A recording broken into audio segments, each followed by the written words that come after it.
On January 20th, 2021, Joe Biden was sworn into office as the 46th President of the United States. On his first day in office, Biden signed 6 executive orders and issued several directives related to immigration and border security, targeting the Trump administration's nativist influence on immigration. He unveiled the U.S. Citizenship Act of 2021, which would simultaneously provide a pathway for citizenship for undocumented immigrants, boost investments at the U.S.-Mexico border, and tackle the root causes of migration from Central America.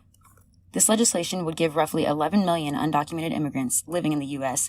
the opportunity to earn citizenship after passing criminal and national security background checks and paid taxes. Undocumented individuals living in the U.S. prior to January 1st, 2021, and possibly some individuals deported under the Trump administration, would be eligible to apply for temporary legal status, and after 5 years, green cards. Certain groups, such as dreamers, farm workers, and those with temporary protected status, would be eligible for permanent residency immediately. All immigrants would be eligible to apply for citizenship 3 years after receiving green cards.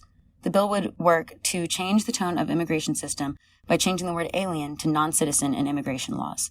The legislation reforms the family-based immigration system, clearing backlogs, recapturing unused visas, eliminating wait times, increasing the per-country visa cap, and eliminating the 3- and 10-year bars, and other provisions that separate families.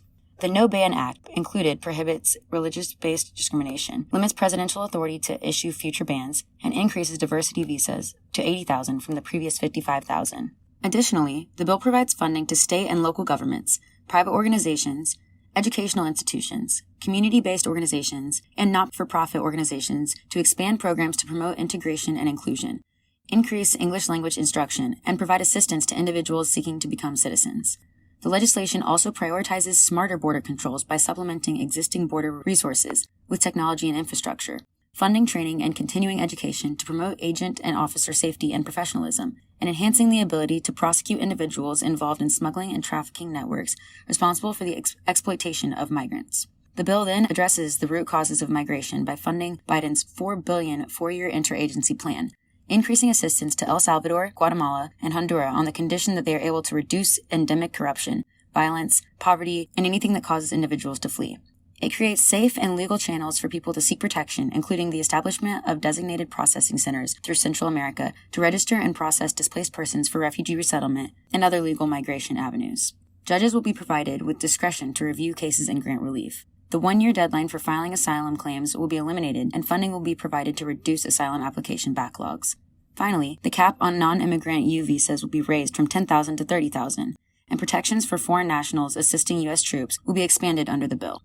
2 weeks later, on February 2nd, Biden signed 3 more executive orders aimed at further dismantling Trump's America First initiatives. These orders create a task force for the reunification of families and the prevention of future separation, develop a strategy to address irregular migration across the southern border, and create a humane asylum system. And finally, restore faith in the legal migration system and promote the integration of new Americans. These actions elevated the role of the White House in the coordination of the federal government's strategy to promote integration and inclusion.